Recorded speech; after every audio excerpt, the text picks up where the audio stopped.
So hello everyone, मेरा नाम नितिन है।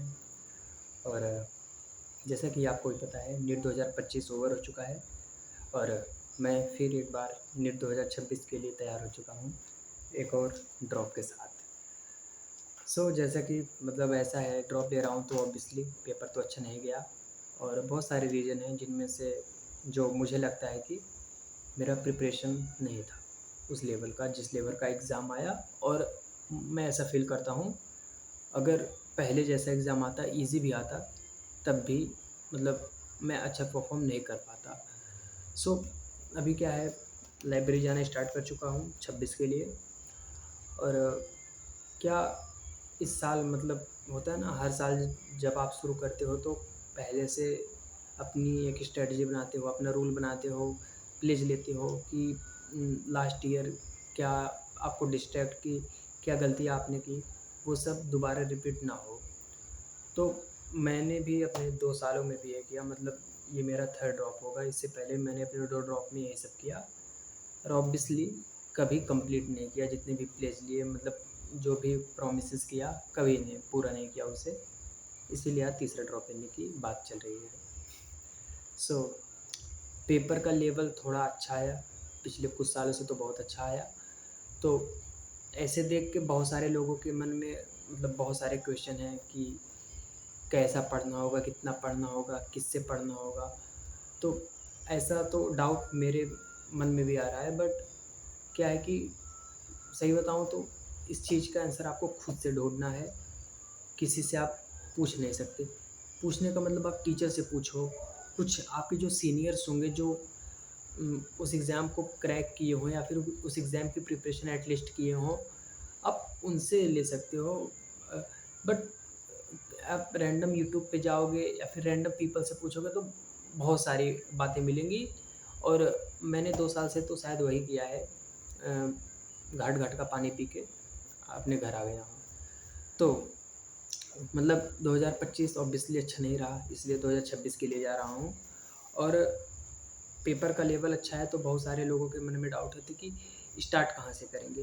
तो इस वीडियो में मैं अपनी ओपिनियन बताऊँगा, मैं क्या फ़ील करता हूँ, मैंने 3 साल 4 साल में क्या सीखा है अभी तक। मैं वो बात कर रहा हूँ, मैं यहाँ किसी को कुछ बताने नहीं आया हूँ। ये मेरा मतलब मैं खुद के लिए वीडियो बना रहा हूँ, ऐसा आप समझ लो। तो 2026 के लिए सिंपल सी बात है, पहले तो यही है कि पेपर बहुत अच्छा आया।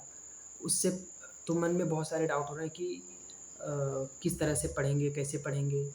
तो ये स दूसरों से पूछने से पहले एक बार ये करो कि जाके 2025 का पेपर लेके बैठो। उस पे देखो, एग्ज़ाम हॉल में तो बहुत सारे क्वेश्चन तुमने गलत किए होंगे, बहुत सारे अनअटेम्प्टेड होगा, पढ़े ही नहीं होगे बहुत सारा क्वेश्चन। तो देखो, ये एटलीस्ट वहाँ से ये आइडिया लो कि तुम कितने क्वेश्चन कर सकते थे। मतलब कि वहाँ से तुमको ये मिलेगा कि तुम कितने कर सकते थे और कितने नहीं कर पाए।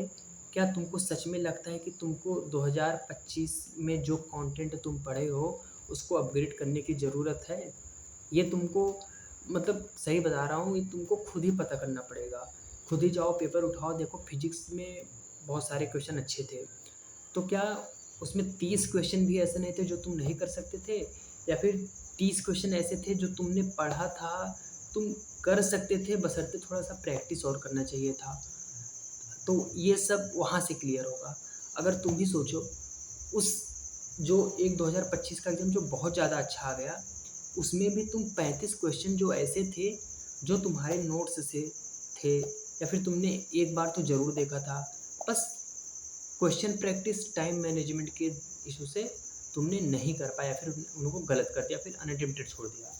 तो अब बताओ कि जब तुम 2026 के लिए जा रहे हो, तुमको क्या सच में लगता है कि तुमको अपने मतलब जो टीचर है, अपना बैच है, अपना जो कंटेंट है, उसको अपग्रेड करने की ज़रूरत है?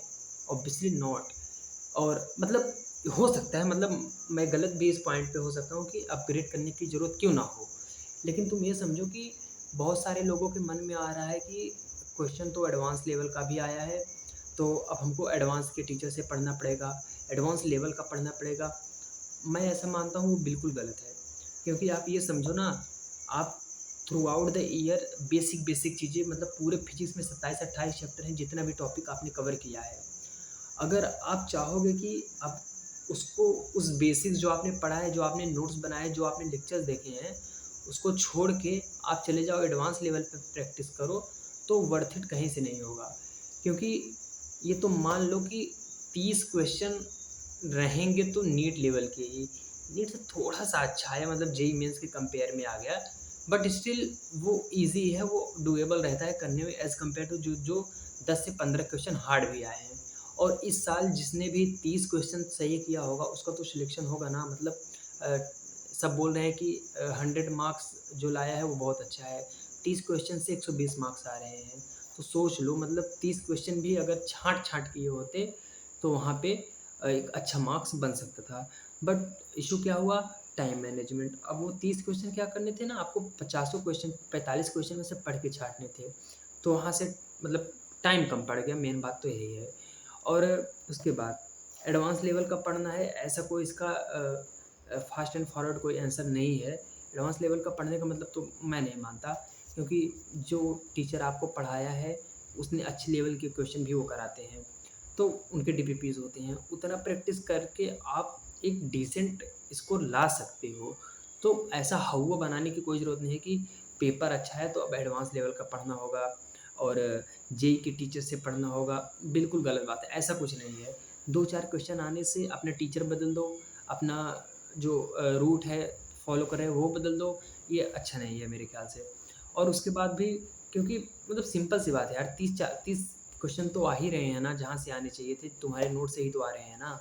तो पहले वो 30 करो, एडवांस करने के चक्कर में सब स्पॉइल हो जाएगा। एटलीस्ट मतलब ये समझो ना कि सिर्फ़ बात ये नहीं कि एडवांस लेवल का पढ़ना है।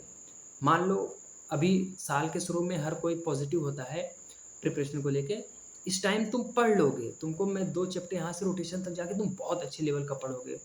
बट बात ये है कि एट द एंड मार्च अप्रैल तक आते-आते उसको रिकॉल भी तो करना है, उसको अप्लाई भी तो करना है, वो नहीं हो पाता है भाई। तुम ये सोचो, तुम बायो कितने अच्छे से चैप्टर के जब चैप्टर टीचर पढ़ाता है तुमको वो चैप्टर कितने अच्छे से आता है, लेकिन वही जब टेस्ट आता है या फिर वही 2 महीने 3 महीने बाद वो चैप्टर तुमको कितना डिमोटिवेट कर देता है। तो क्या वो चैप्टर तुमको नहीं आता था? वो चैप्टर ईज़ी नहीं था? ईज़ी भी था, तुमको आता भी था, लेकिन क्या हुआ, 3 महीने 4 महीने बाद तुम्हारी प्रैक्टिस ही उतनी नहीं रही, तुमने उतना फ्रीक्वेंट रिवीज़न ही नहीं किया कि वो चैप्टर तुम्हारे अंदर कंठस्थ हो। तो यही इश्यू है। पढ़ना कोई बड़ी बात नहीं है, उसको रिटेन तुम कितना कर सकते हो इसमें, वो बात है, ठीक है? और उसके बाद कुछ लोग का डाउट ये भी है, मतलब मेरा भी डाउट है, मतलब ये सारे क्वेश्चन मैंने खुद से पूछे, फिर हफ्तों भर खुद मैंने सोचा है कि ऐसा सच में होना चाहिए, तो वो मैं, जो मेरे डाउट थे वो मैं इस वीडियो में बता रहा हूँ। एससीवी करना चाहिए या फिर कोई और अच्छी लेवल की बुक जो जेईई मेंस लेवल तक की हो, वो करना है। मुझे भी नहीं लगता, क्योंकि फिर वही बात आएगी कि तुम्हारे नोट्स हैं, तुम्हारा टीचर है, तुम्हारे टीचर के डीपीपीज़ हैं, डीपीपी के सॉल्यूशन है, टेस्ट के सॉल्यूशन है, इतना ही मोर देन सफिशिएंट है और इसी से सिलेक्शन होता है। मतलब इतना तो मुझे लग चुका है अंदर से, अब बाकी आपकी मर्ज़ी।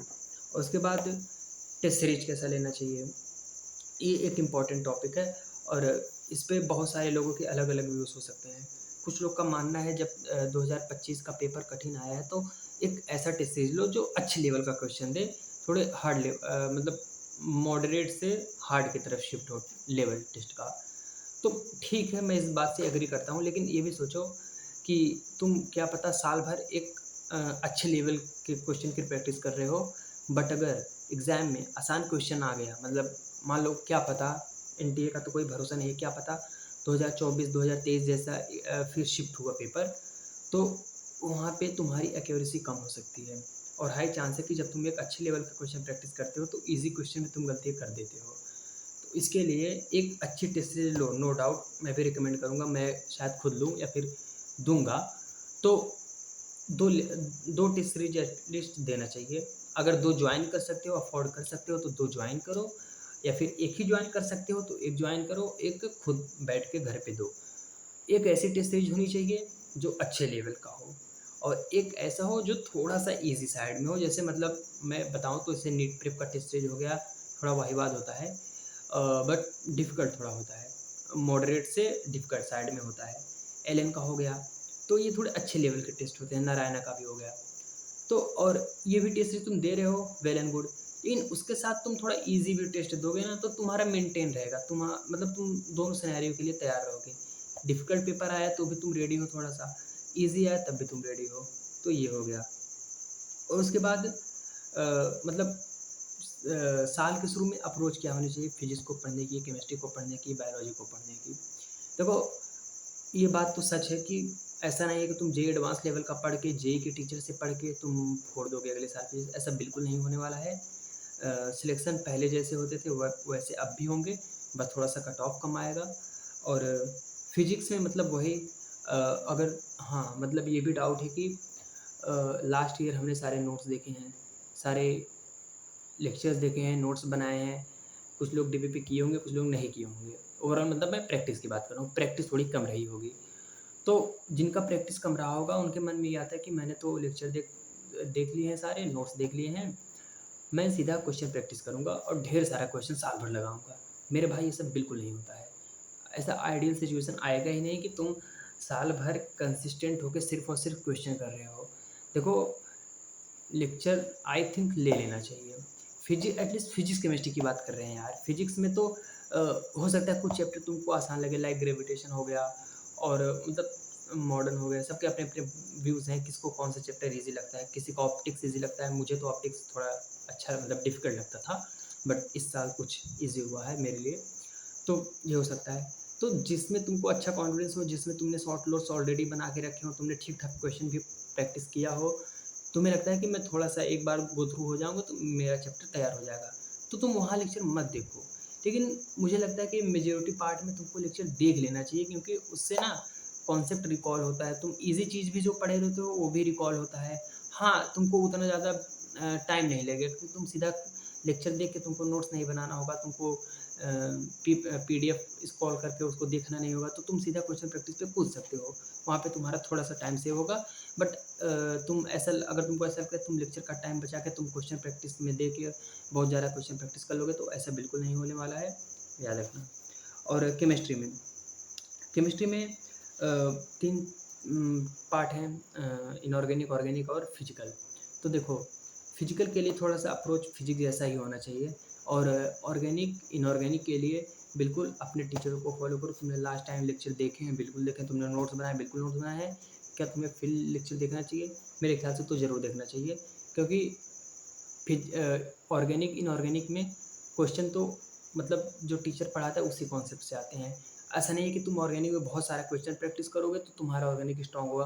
ऑब्वियसली तुम्हारा एक अप्रोच बिल्ड होगा, बट तुम देखो, अगर 2025 का क्वेश्चन देखो, वो जो ग्रिगनाट रिएजेंट का क्वेश्चन था, और 4-5 क्वेश्चन और भी जो थे, वो बिल्कुल एनसीईआरटी से थे, और वो टी कहीं न कहीं वो टीचर पढ़ाया है।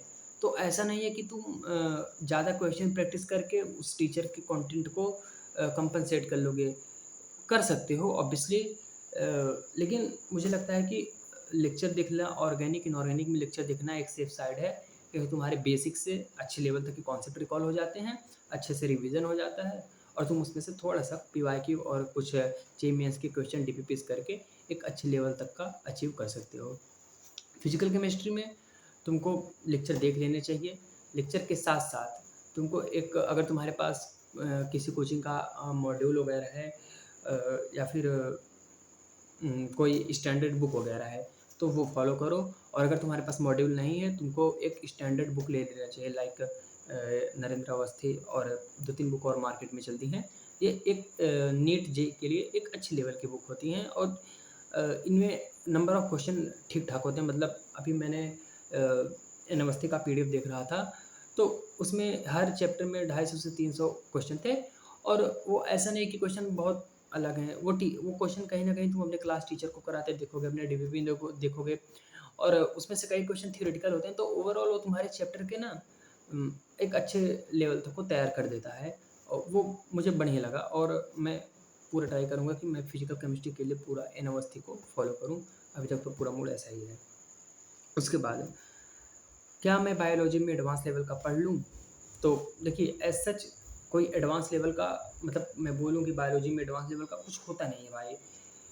क्वेश्चन बेसिक से लेके एक अच्छे लेवल तक, एक अच्छे कॉन्सेप्ट तक, मतलब मेरा अच्छे लेवल करने का मतलब एनसीईआरटी को थोड़ा इन डेप्थ में ले जाए, वही समझ लो एडवांस लेवल है। अब ऐसा नहीं कि तुम आउट ऑफ एनसीईआरटी पढ़ने लगो, वो कहीं से रिलेवेंट नहीं है। तुमको नीट में 1-2 क्वेश्चन देखने के बाद ऐसे लगा होगा कि आउट ऑफ एनसीईआरटी है, बट मेरी बात मानो, जब तुम एक टीचर का लेक्चर देखते हो ना, तो कहीं न कहीं वो चीज़ तुमको बता देता है। मुझे आज भी याद है वो जो ट्विन्स वाला क्वेश्चन था, वो भी क्लास में कराया गया था, और उसके बाद वो जो स्यूडोसिलोमेट का साइज़ोसिलोम ऐसे करके था, वो भी क्लास में कराया गया था।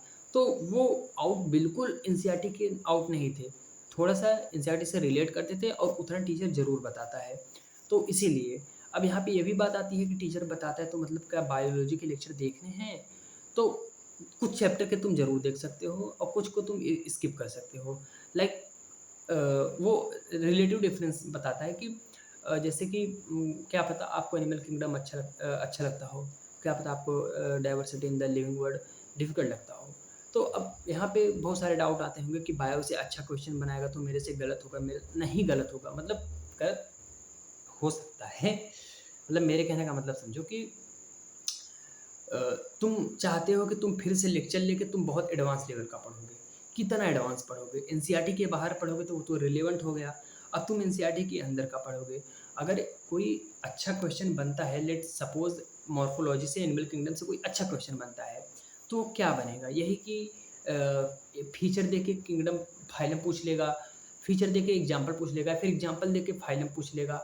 तो ऐसे ही कुछ करेगा। ओवरऑल तो यही है ना कि एनसीईआरटी में जो दिया है, एनसीईआरटी में जो लिखा गया है, वही सब आएगा। तो तुम ये करो ना, तुम एनसीईआरटी को बिल्कुल चाट जाओ अच्छे से। मतलब बार-बार पढ़ो, थोड़ा क्वेश्चन प्रैक्टिस करो। ये हो सकता है रादर देन कि मैं फिर से लेक्चर देखूँगा। लेक्चर देखने के साथ मैं ऐसे टीचर से पढ़ूँगा जो एडवांस लेवल का पढ़ाता हो, वो कहीं से भी सही नहीं है। मोर नंबर क्वेश्चन लगाओ और बार-बार एनसीईआरटी को पढ़ो। नंबर बायो में वहीं से आते हैं। और वहाँ से क्या होता है कि जब लेंदी क्वेश्चन आते हैं ना, तो एक अप्रोच डेवलप होती है कि जल्दी-जल्दी क्वेश्चन पढ़ के टिक मारने की। जब ज़्यादा से ज़्यादा एनसीईआरटी पढ़े रहते हो, ज़्यादा से ज़्यादा क्वेश्चन प्रैक्टिस किए रहते हो। ठीक है? उसके बाद लेक्चर देखना है, हाँ बिल्कुल, तुम जेनेटिक्स का देख सकते हो, प्लांट फिजियो का। वैसे पर्सनली मुझे जेनेटिक्स, प्लांट फिजियो अच्छी लगते हैं। मुझे ऐसा नहीं कि मेरे लिए डिफ़िकल्ट है, लेकिन अगर मुझे लेक्चर देखना पड़ेगा तो मैं देख लूँगा, क्योंकि मुझे पता है कि थोड़ा-सा भी इधर-उधर होता है तो क्वेश्चन गलत हो जाते हैं। और उसके बाद मतलब टाइम भी बहुत ज़्यादा हो गया है, तो मैं ये सब जो मैं बताया हूँ, ऐसा कि नहीं मैंने किसी से सुना है। ये सब मेरे अपने थॉट्स हैं जो मैंने इतने दिनों से सोच रहा था। लाइब्रेरी जा रहा हूँ, कुछ कर रहा हूँ। ऑब्वियसली मैंने अपना मुझे थर्मल यूनिट थोड़ा-सा डिफ़िकल्ट लगता था, तो मैंने थर्मल यूनिट अपना फिज़िक्स में शुरू किया है। और तो मतलब यही है कि कंसिस्टेंट रहने से ही सिलेक्शन होता है। कोई जेईई के टीचर से पढ़ लेने के, एडवांस लेवल के पढ़ लेने से मतलब उससे तो सिलेक्शन नहीं होता है। सिलेक्शन लेने के लिए आपको बेसिक से पढ़ के एक अच्छे लेवल तक जाना होता है। मेरे अच्छे लेवल का कहना मतलब ये नहीं है कि आपको एडवांस लेवल तक का पढ़ना होता है। अच्छे लेवल का मतलब जो अभी तक ट्रेडिशनल नीट का पैटर्न था, वैसा ही पढ़ना है। बस थोड़ा-सा उसको अपग्रेड करके अपनी मेंटालिटी बनानी है भाई। ऐसा नहीं कि तुम फिज़िक्स में 12 क्वेश्चन अच्छे आ गए तो अब तुम जाओ जेईई एडवांस का सिलेबस पढ़ने लगो। वो बिल्कुल इर्रेलेवेंट है। वो 12 क्वेश्चन अच्छे, वो 12 क्वेश्चन छोड़ने के लिए थे, तुम ये भी बात समझो। और वहाँ पे खेल था टाइम मैनेजमेंट का। मेरे मेरे साथ क्या हुआ, मेरे जब बायो में 40 मिनट हो गए तो मैं पैनिक कर गया। मैं बायो के क्वेश्चन को स्किप करना शुरू कर दिया। लाइक जो मुझे थोड़ा-सा जिसमें डाउट होता था, मैं सर्कल मार के आगे चला जाता था। वहाँ से मतलब 40 मिनट में जब मैंने 45-50 क्वेश्चन किए होंगे, उसके बाद से मैंने कम से कम 20 क्वेश्चन छोड़े होंगे डाउट में। मतलब सोच लो इतना पैनिक कर गया था। फिर वहाँ से सीधा केमिस्ट्री पे आया। केमिस्ट्री पे भी एटलीस्ट 20-25 क्वेश्चन करके भागे फिज़िक्स पे। अब वहाँ पे फिज़िक्स को मैंने ईगो पे ले लिया, और वहाँ पे मैंने 45 में से कम 41-42 सवाल पढ़ के उसमें से आई थिंक 19-20 सवाल मैं अटेम्प्ट कर पाया। जिसमें से 3-4 सवाल कैलकुलेशन के लिए छोड़ दिया कि अभी सेकंड राउंड में आऊँगा तो मैं इसका कैलकुलेशन करूँगा। बट ऐसा हो गया कि मुझे दूसरे राउंड में आने का मौका ही नहीं मिला। एटलीस्ट मैं बायो का सेकंड राउंड नहीं कर पाया। वही जो मैं 70 क्वेश्चन करके जैसे ओएमआर भर के सोचा कि चलो बायो का जो 20-25 क्वेश्चन बचा होगा, उसको अटेम्प्ट करूँ। मतलब उसमें बहुत सारे क्वेश्चन तो बस ओएमआर में फिल करने थे। वहाँ से मेरा ओएमआर खींच लिया इन्विजिलेटर ने, और मुझे बिल्कुल मतलब लगा नहीं कि कैसे 3 घंटे बीत गए।